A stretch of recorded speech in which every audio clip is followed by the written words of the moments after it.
Dito naman po sa kabila, sir, meron na pong ilaw. Yes, the lights.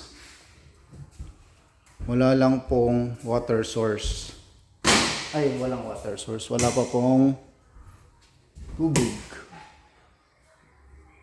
Wow. The kitchen area. Yun po. So, dito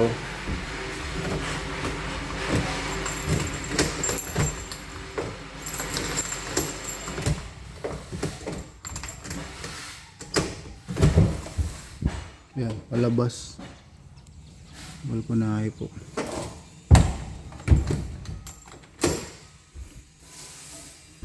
Get po tayo sa taas.